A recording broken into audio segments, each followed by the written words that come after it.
COVID kind of showed us how important our mental health is, because like you got isolated, you got put into a situation where you couldn't see people as much. So it kind of like made you look more inside.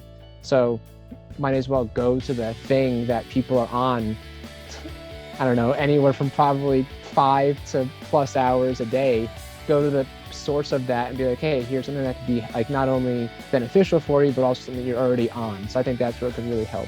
Yeah, because we help to our friends, for example, very well. Yeah. We can recommend them everything. Hey, come on, just forget. But when we have our personal problem, Yep. And I said that, hey, what if I can help to myself like to another person? Are you worried about in one day, like a robot can replace psychologist?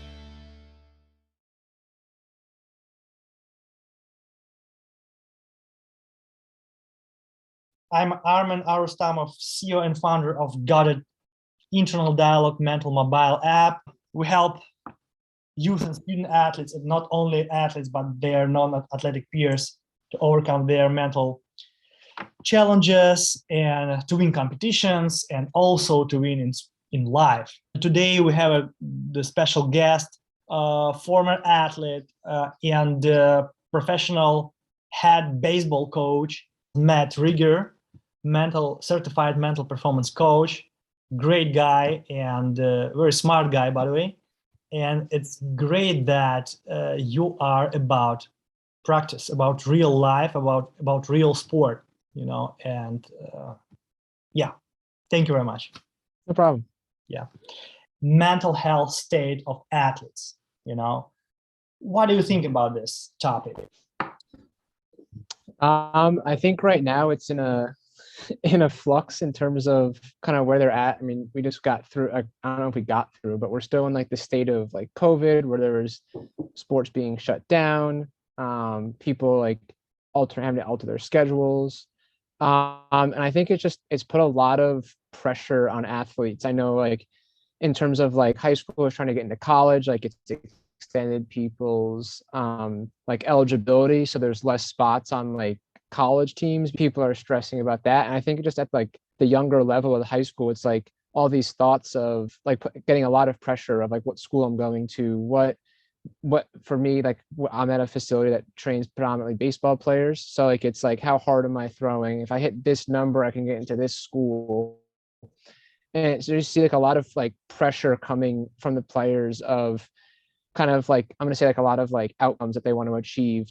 If we're talking about especially baseball, what is the like a special things about the mental health in baseball? Challenging with I'm going to say like the highest level is like you're playing a lot of games in a short amount of time. So kind of like that accrued volume that you have to go and have to be able to like endure like playing every single day, which could be physically and also mentally draining for athletes. Like if you're doing really well, it might be going a lot faster. If you're having like a tough spout, like there's not as much time in between games to kind of readjust and get where you want to be or kind of improve that, because you might be playing, I don't know, 5 games in 7 days or something like that. And then it's kind of, like I said, like that piece of just like that added pressure for players to be able to go and perform, because they know like no matter what level now, like they're going to be watched, whether it's in high school, they have their high school coaches with scouts watching. If it's college, it's pro scouts and like want to get drafted or like whatever that is on TV. And then obviously at the professional level, you have thousands of millions of people watching you kind of like performing. So if you're not kind of performing up to what you think your standards are, it can add a lot of pressure and a lot of stress to your life, which kind of knowing like the impact that stress can have on performance, but also just like your daily life of kind of like quality of life that you're having. Gotcha. Interesting, Matt. Interesting. So according to your experience, what the top 3 mental health challenge you see right now? I think there's a lot of like lack of like confidence that athletes have in themselves.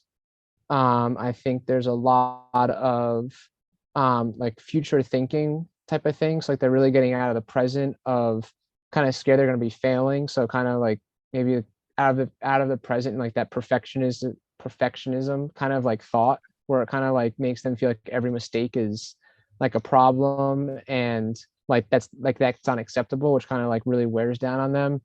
And then I would say like I think one of the biggest things is like kind of like the way like they talk to themselves. So like kind of like the self-talk of it can kind of really contribute to kind of the things I just talked about, of whether you're in the present, whether that's going and being like nervous, anxious, or whatever that is. I think that kind of leads to a lot of those things. So I would say, yeah, I'd say those three would be like the big ones that kind of lead to a lot of things down the road, because um it's what like it's that thought of like never being good enough. So I think they all connect hand in hand, kind of like confidence, self-talk, and then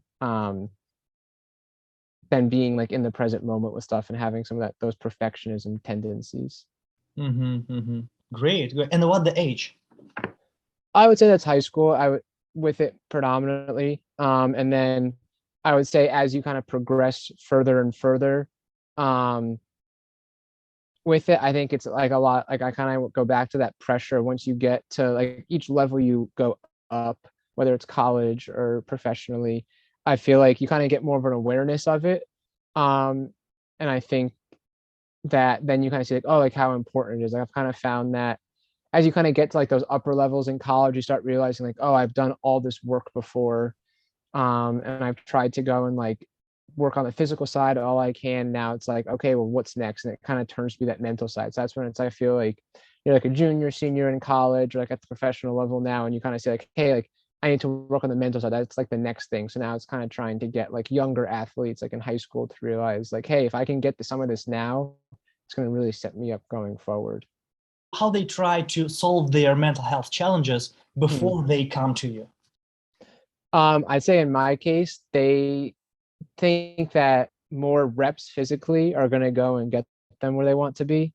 So kind of the thought of like, oh, like you kind of ask them like what you think it will take. Like we have like a form that we ask like to be like in a hypothetical situation, like to be the best player you can, how would you rate like these three areas percentage wise, really total 100, where it's like physical, like technical, so like technique and mental. And you kind of find like high schoolers put a lot of value on like the physical side, so like strength, and a lot of them like the technical sides, their technique, and then not as much of the mental. So that they kind of think like, oh, if I just get bigger and stronger, like I'll perform better if I do this or that. And it's kind of like that's what they kind of go to like solve, I'm going to say like some of their problems or like things they're working on the field, is thinking, oh, I have to take 50 more swings and that will help solve this, when like in reality, like sometimes more physical reps aren't going to be like the answer. That could actually be like hurtful for them if like if it's like a frustrating time for them. Gotcha. Interesting. I'm a founder of mental health mobile app.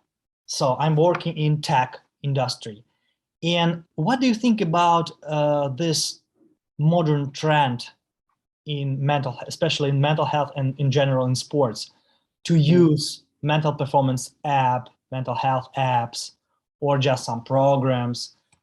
How it can be implemented in the life of athlete and in the professional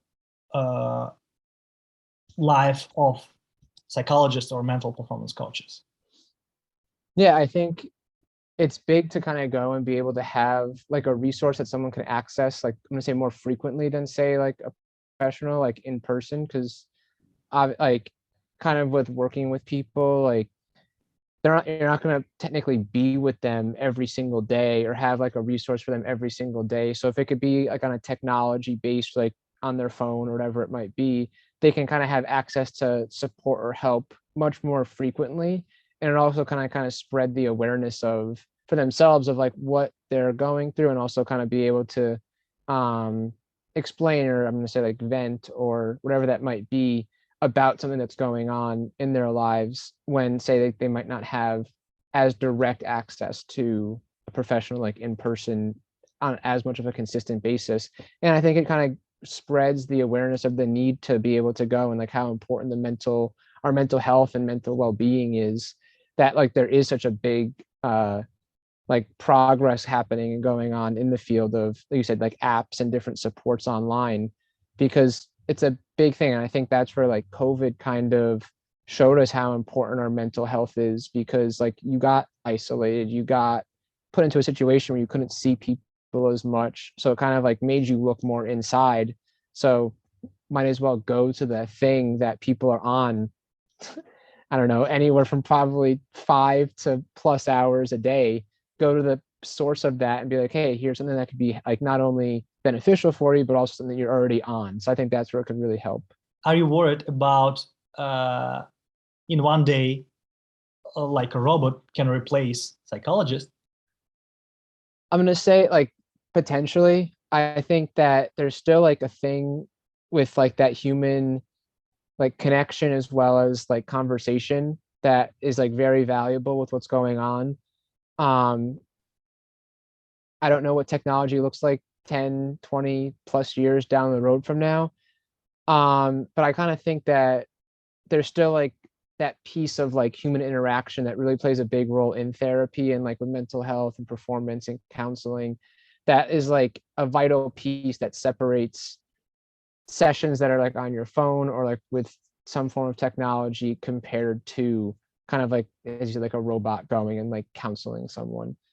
I feel like you can kind of the answers are could be out there on the internet. It's now like how proactive are people going to be in using them.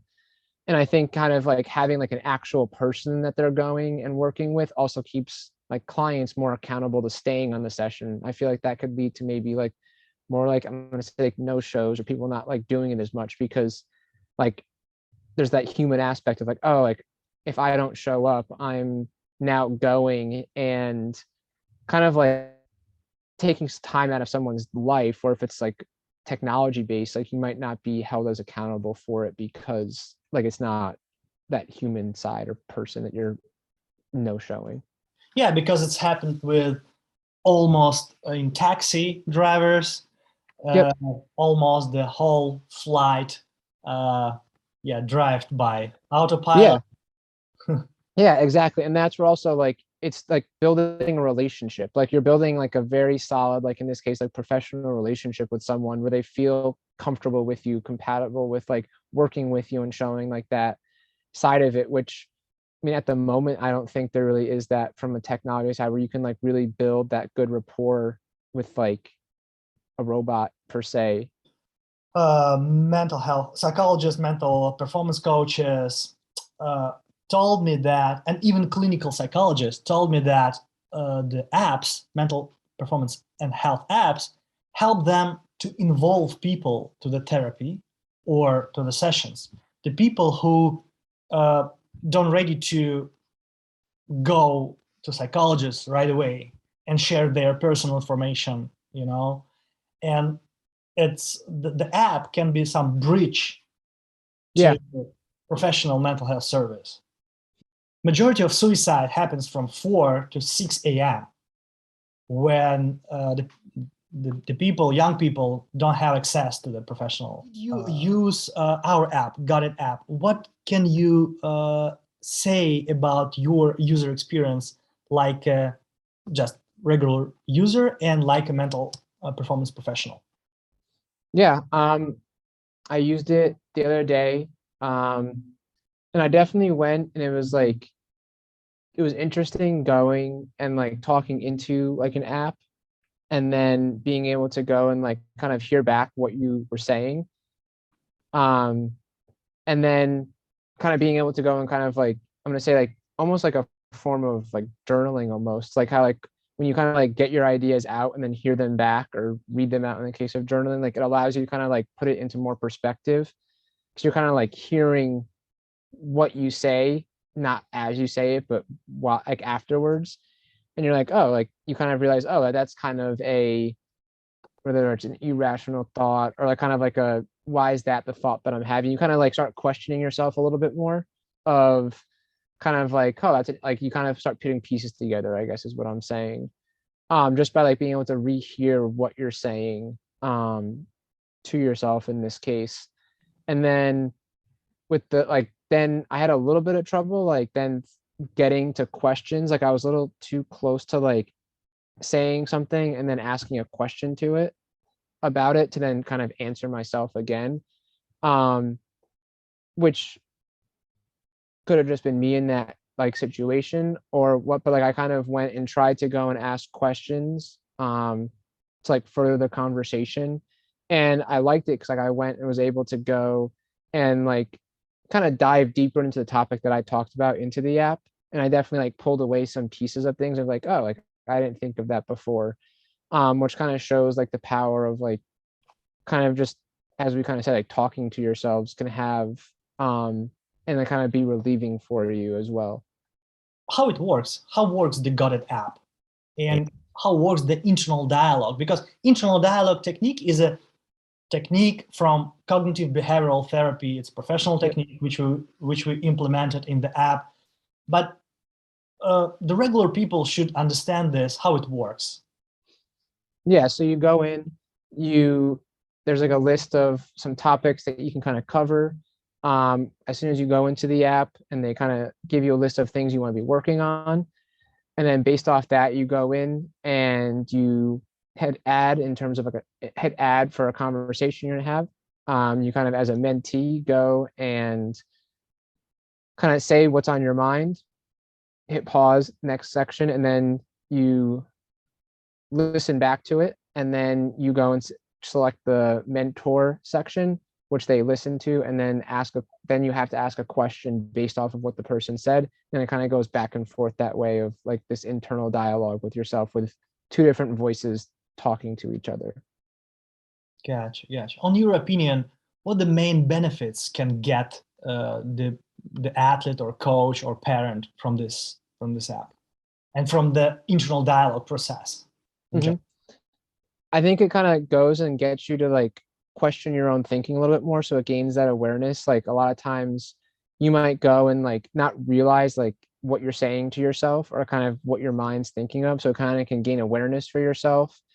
Kind of can go and help you, I'm gonna say like kind of look at your words almost, and like look at what you're saying rather than like through your words of what you're saying. So like not being all caught up in your words, but just like kind of listening to what you're saying to yourself, so it's not like you're stuck or feeling like tangled up in your own thoughts.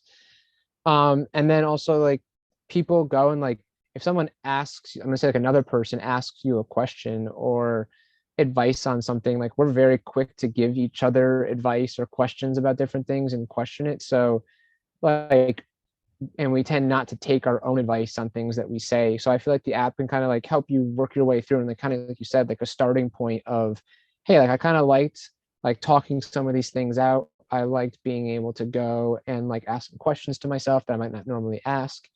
So kind of provides like maybe that stepping stone of being a little bit more open to working with like a professional, as well as kind of having that in between, like you said, like in between sessions, like time to like kind of let out some thoughts that you're having to yourself.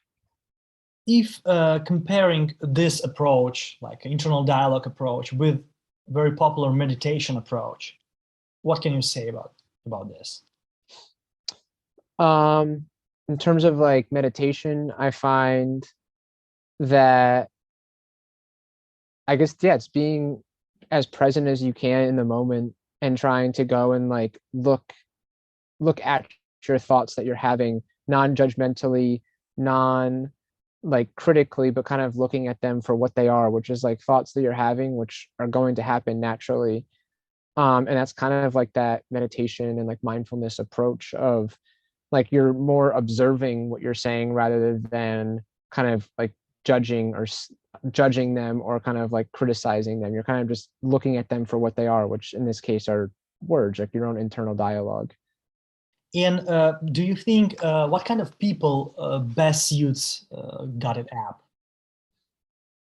I think it could be for anyone with it. Like I'm always an advocate for like in terms of like mental performance or mental skills. Like I always say those are life skills that you can learn in any area of your life or help improve any area of your life. Because if you go, whether it's, I know like in the app it has like loneliness or success or like different things like that. Like if you can go and like work your way through something, or like relaxation, or whatever it is, like if you can find an area of something or find something that helps you and helps you feel better, that's going to translate whether it's school, whether it's sports, whether it's family, friends, whatever, you name it, right? Like it kind of expands not just in sports, but also in life, because confidence or whatever it might be, if you can find that and kind of apply it to multiple areas, it's going to impact really anyone. Do you really think that all answers are in our head?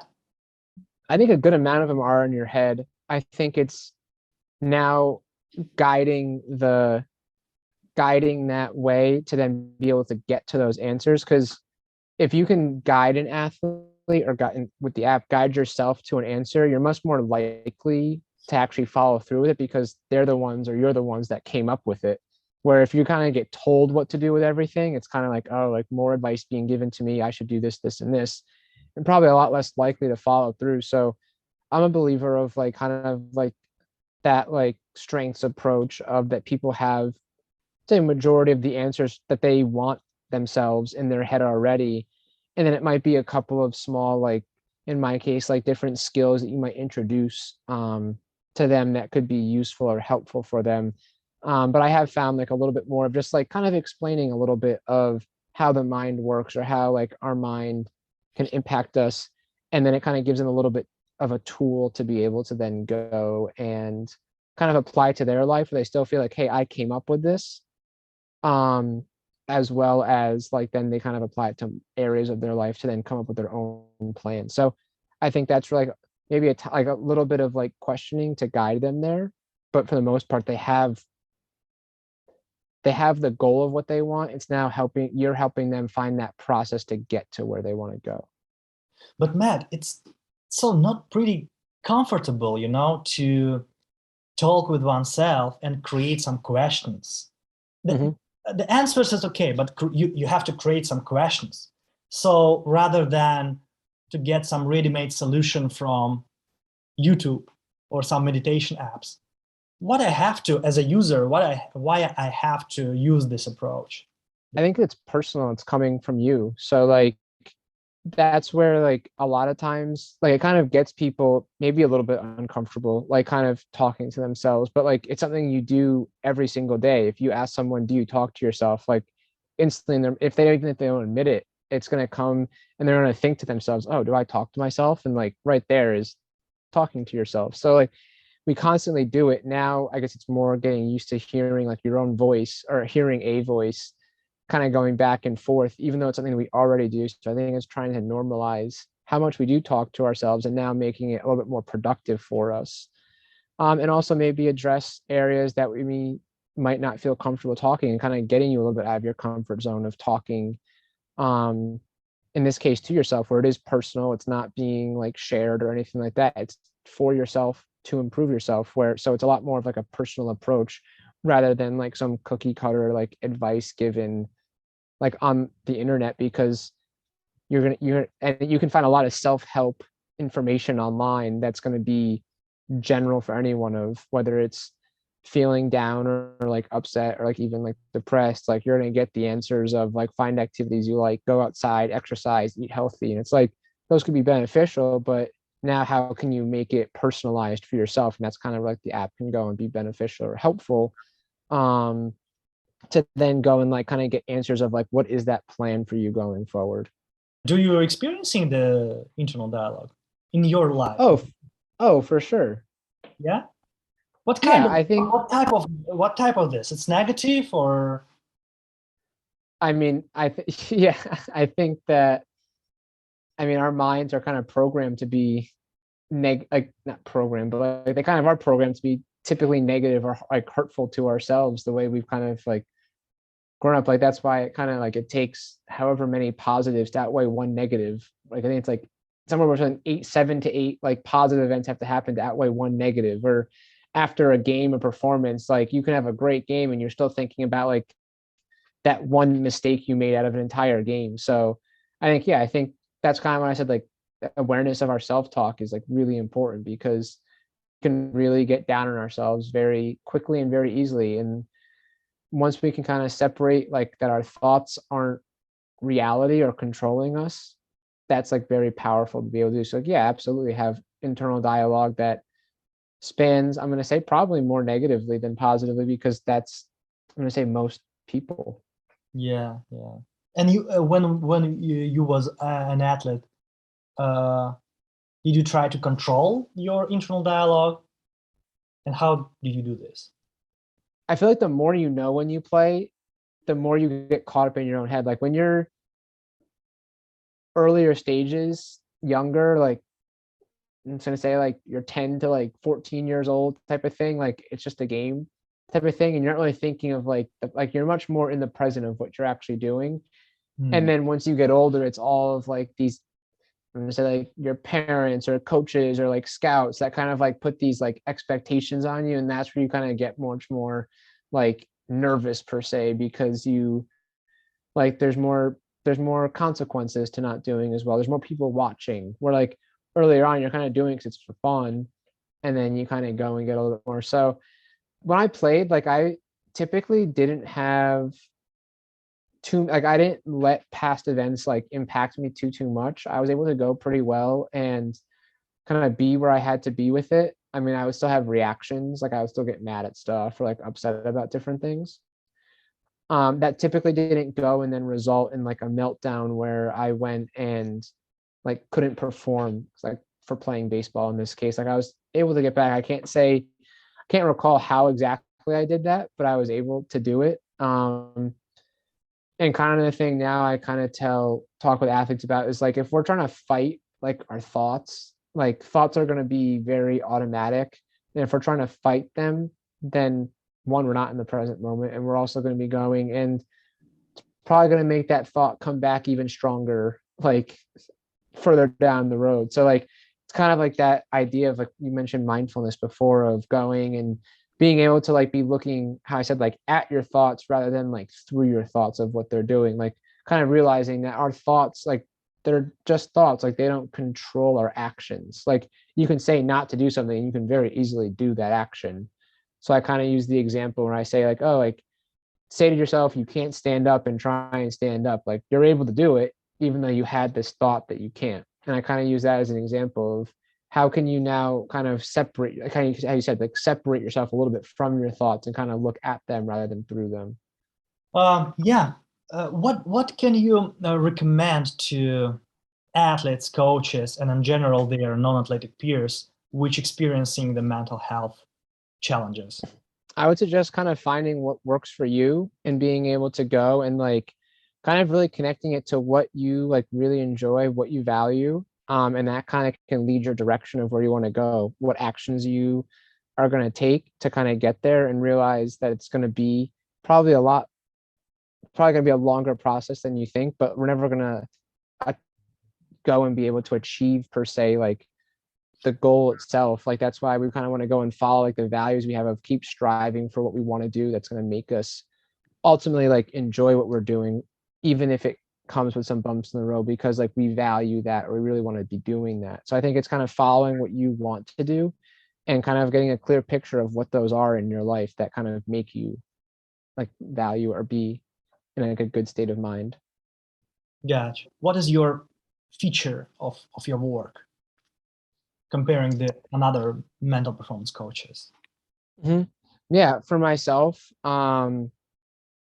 essentially it's kind of going and I'm going to follow like the athlete's lead, like kind of get to know about them a little bit more, like kind of like what's going on, what they want to work on, and kind of just going through like that situation, kind of learning about them. And then that's kind of be like the first session or so with it. We go and kind of explore why they decided to come in for a session, as well as like kind of what is that goal or thing that they want to try to achieve. Because if you don't know like the direction, then it's going to be really hard to find whatever it is to get there or get to that point, to keep going.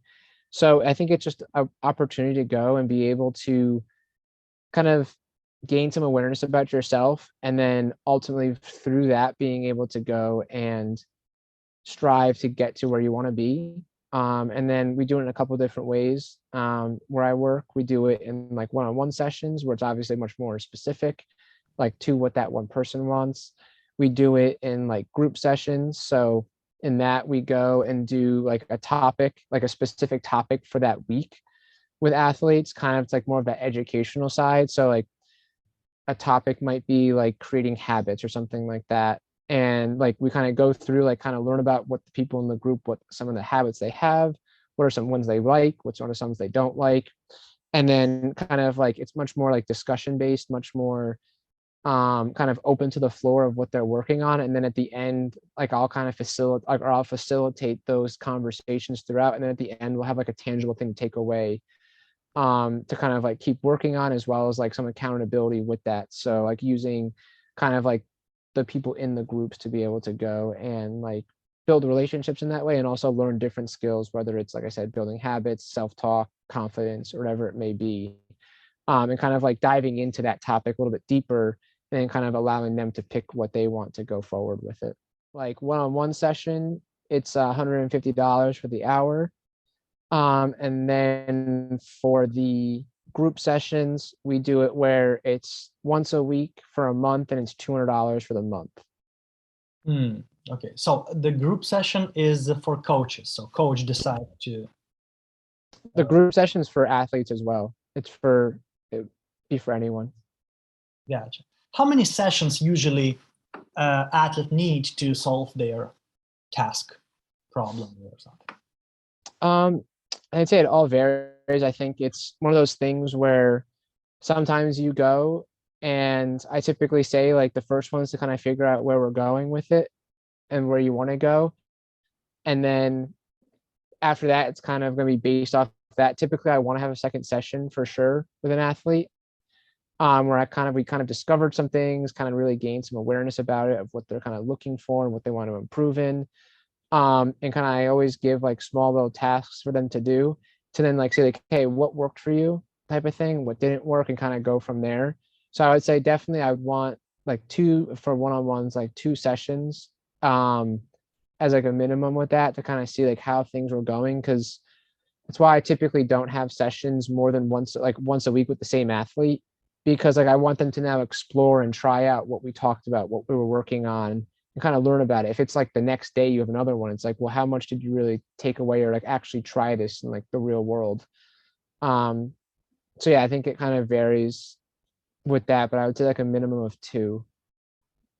Gotcha. Interesting. Could you give us just right now some maybe mental technique or recommendation or exercise which athlete can try during watching us right now? Yeah. Some practical thing. Yeah, from kind of like when, say, an athlete, like they go and they're like kind of on the fence about like doing a session, not really sure about it. They say like, what's like a tip or technique type of thing? Like, what should I do? So I always kind of say like, always start with being like kind of gaining some awareness about yourself, in terms of kind of like what works for you when you're performing your sport. What like try and find those trends of what's helping you, what's hurting you.